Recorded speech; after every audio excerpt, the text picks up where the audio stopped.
Virgin Islands, and my story is about my neighborhood, which was a rainforest. That light is really bright. Which is a rainforest on top of a mountain, and the mountain's name was Crown Mountain. And it was called that because the mountain was crowned by the rain clouds. So it was the 50s. There's Tony. Hi, Tony. I see him everywhere. And it was the 50s in the Virgin Islands. And it was, the time was, the islands were emerging from a colonial master-slave society. So our house was the first concrete house on the mountain. And it was square and white. And it looked out onto the world below like a big white eye.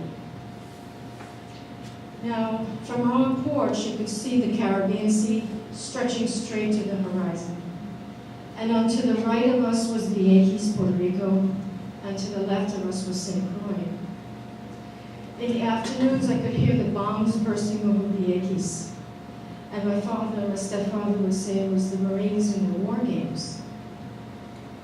There was an asphalt road right below our house that was built by the Army engineers, I think it was called. And they were built in the 40s, and that made access to the mountains easier. Before that, it was just dirt paths and dirt roads that only donkeys and horses could get up to. But the only people living up in the mountains before it was asphalt roads were the descendants of runaway slaves and freed men. So, our family, my house, my mother, was from old European Jews that had come to the islands in the 1700s and 1800s. My stepfather was from the same Jewish family, an African. He, it seems I was told later, my mother's great uncle had a servant girl who he had relations with. And the product of that relationship was a child. And that child was to become the mother of my stepfather. So it's a small island, you see. Everybody is related. It's only one little town. So when my mother married this man, my stepfather, she was disinherited. You see, it was this very small Jewish community, and they guarded their bloodlines jealously. I mean jealously.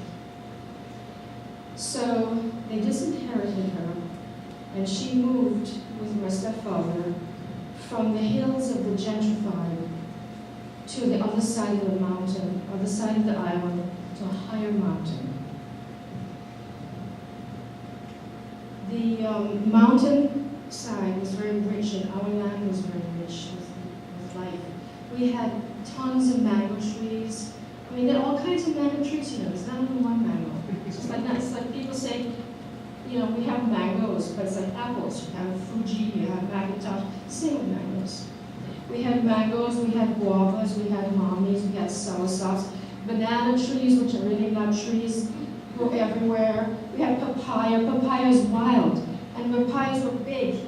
And we had alligator pears, not little alligators, and little avocado things you got here for $1. Alligator pears are big. And so in the mornings, the tons of wild parakeets would fly from one mango tree to another mango tree right outside my window, and I loved that. Because I had to get up for school, so this was the song of the morning for me. And we always had to be chasing off the ever-prevalent mongoose, because the mongoose was killing off all our chickens and rabbits. And we sold our eggs, the chicken eggs, you know. I had to go to town and sell the chicken eggs to my cousins, the Paiwanskis, who really didn't like me because I was a half-breed. So, and in the mornings also, another thing I loved was as we were sitting to breakfast, we could hear the jingles of on Mr. Peterson's cowbells going up the road, and it alerted us that he was on the road. And I love Mr. Peterson, so I would go out and wave down on the road, "Good morning, Mr. Pete." And he would wave up and to me and say, "Hello, little miss."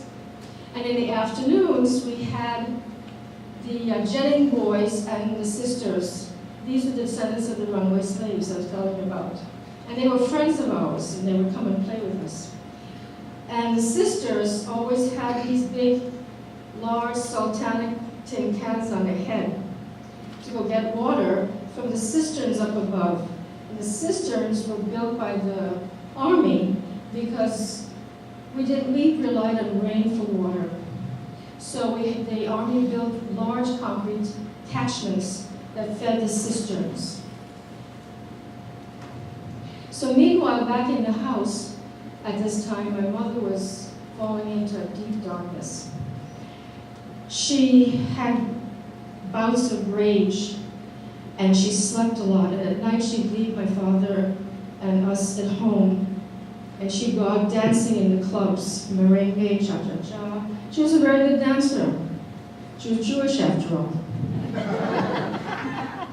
You know, you want to see what Jewish women dance? They got it down. So, the island people loved my mother. They called her Crazy Laura. Because Crazy Laura could speak her mind. She said anything was on her. Anything she said, she was right off the top of her head. But the gentrified white people and mulattoes did not like her. They were embarrassed by her. She said she didn't give two shits about them. But I knew that wasn't true. You see, at that time, I learned later that my mother was suffering from bipolar disorder. And in the Caribbean at that time, no one knew about that. So she was left alone with that mental confusion and no one to talk about it to. My stepfather, on the other hand, dealt with life falling apart by a very sullen silence at work. And he would give my mother those glances, those harsh glances, as to tell her she was being offensive. That didn't bother her. She just went on with worse behavior.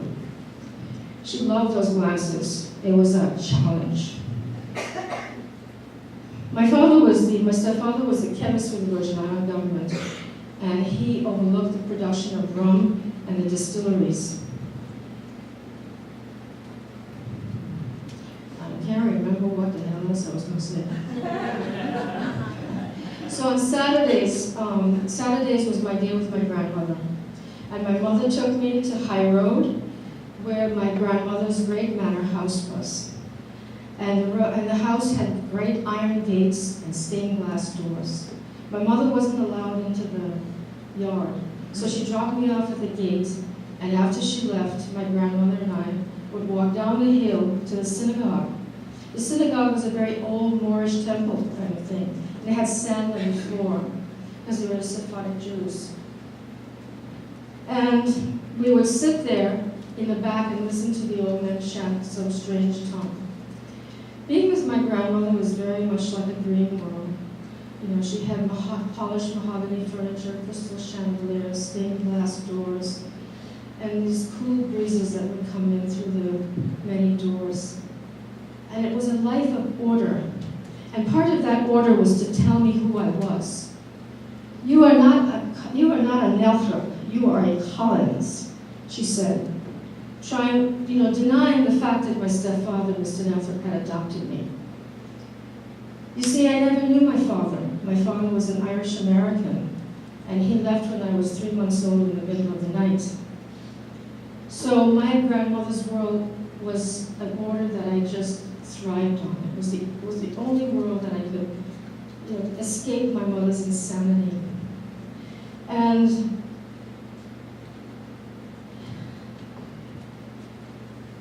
so I love that. And when I went back home, and she died when I was 8. And that was the end of my time going to the synagogue and my end of the time on High Road. But back in Crown Mountain, I was building a tree house with the boys. I had my brother build with the Jennings boys a tree house. And there in that tree house, I kept my order. I put my dolls and my china set and everything, kept the boys out, kept it clean. On the road down to school in the morning, we had a little Volkswagen, and one morning, on a big, tall, sprawling tamarind tree, we had to stop the car because one of the Jennings girls was buckled over, holding her belly and groaning. It seems that she had a lot of blood coming down her leg. She was giving birth. So my father rushed to the hospital. Another morning, the car stopped abruptly, and I looked over the dashboard to see a great old iguana. Those prehistoric type of iguanas, that the green things you have as pets today. A big iguana with tails that's so big you could slash through the skin and break a leg. But he was fighting with a little brown mongoose, and the mongoose darted violently at the iguana. And so we watched until the mongoose was obviously getting the better of the iguana. So my stepfather said as we drove off, he didn't know how long it was going to be before there were no more iguanas. It seems that the old dinosaurs died. Today there are only those little green things I talked about. But I couldn't wait to get to school to see my friend Carmen. And Carmen's life in the shacks near the hospital ground was very different from mine. And I couldn't wait to hear her stories because we shared our stories of our respective neighborhoods. For example, she had to bathe her skin behind her house, behind a curtain, with buckets of water while I had a bathtub and a toilet. Yes, I had to bathe with my brothers, but water was scarce. And Carmen would fill my head with stories of her sister, a nurse in the hospitals in New York. She was going to be a nurse too, she said. And so Carmen was going off to New York. It wasn't until years later I met Carmen again. And she was in New York City studying law at NYU. And I was studying English literature at City College. Now, as I tell you the story, I wish I had become the lawyer because it takes confidence to do that. And Carmen had the confidence. Thank you.